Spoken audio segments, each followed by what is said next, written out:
In Lesson 28, students are going to learn how to add double-digit numbers completely in their head. Take a look at one example from Part 1.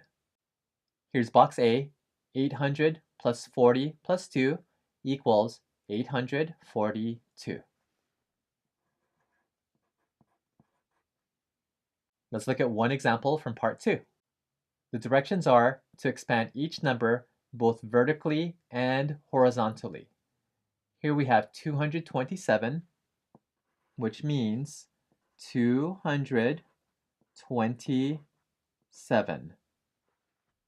Written horizontally, we have 200 plus 20 plus 7. Here's part 3. We're going to compare 3 different methods for adding double-digit numbers. Let's start with method 1, the standard algorithm. 3 plus 6 is 9.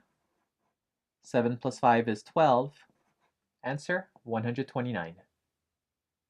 Now for method 2. We'll use expanded notation, adding from right to left. So here we'll add 3 plus 6, which is 9. Next, we'll add 7 plus 5, which really means 70 plus 50, and that gives us 120. Add them up, and we have 129, which matches our previous answer. Finally, method 3.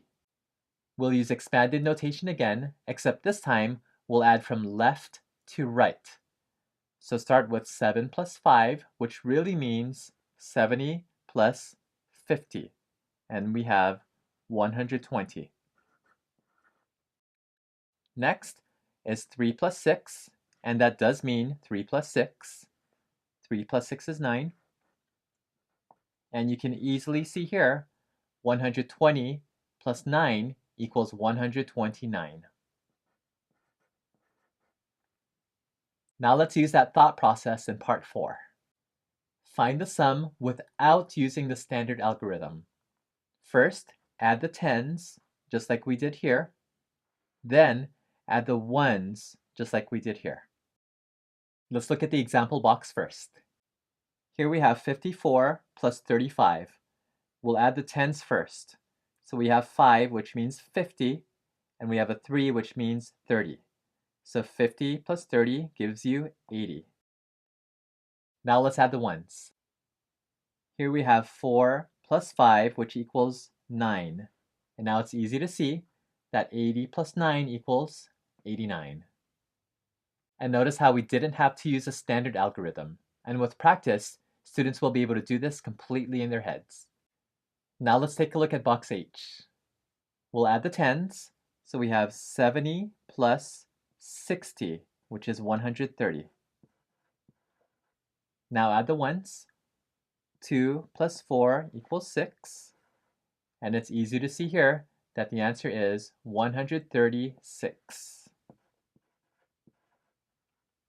Finally, we have part 5. In the first row of problems, find the sums in your head. Then, in the second row, verify your answers using the standard algorithm. And note here that none of these problems require regrouping. Let's do one pair of corresponding problems, box K1 and box K2. Here we have 83 plus 72. We'll add the tens, then we'll add the ones. 80 plus 70 equals 150. 3 plus 2 equals 5. 150 plus 5 equals 155. Let's verify our answer using the standard algorithm. 3 plus 2 is 5. 8 plus 7 is 15. And notice that our answers match.